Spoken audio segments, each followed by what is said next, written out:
अगर आप भी चाहते हैं कि एसएस फिल्म्स मोतिहारी के ऑडियो वीडियो सबसे पहले आप तक पहुंचे, तो इस चैनल को सब्सक्राइब करें और साथ ही बेल आइकन को दबाना ना भूलें।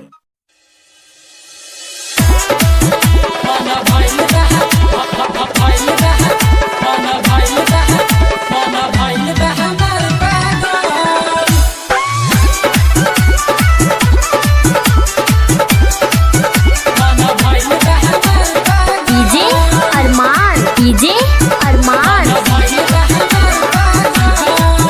तहर देख के गोरी नाचल मन भइल बा हमार पागल, मन भइल बा हमार पागल।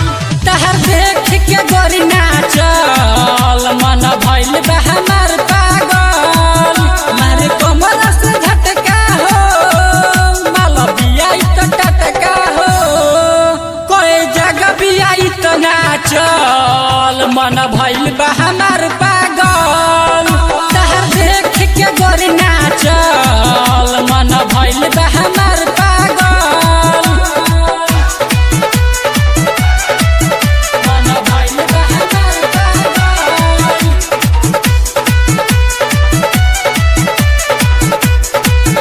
मन भइल बा हमार पागल। डीजे अरमान अदापुर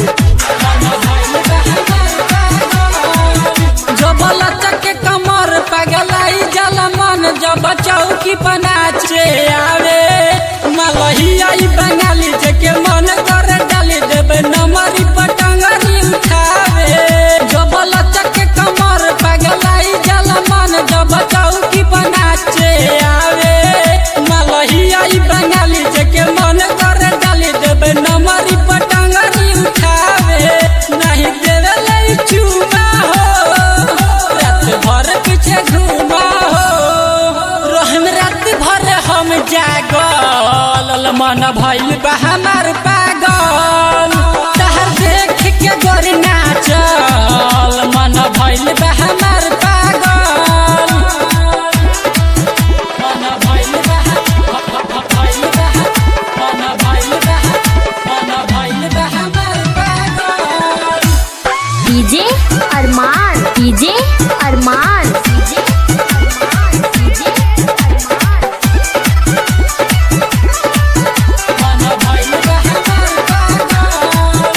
कोहे बिकसई रजले हम रात भर मजा बिना छुअल न तहार के जाए।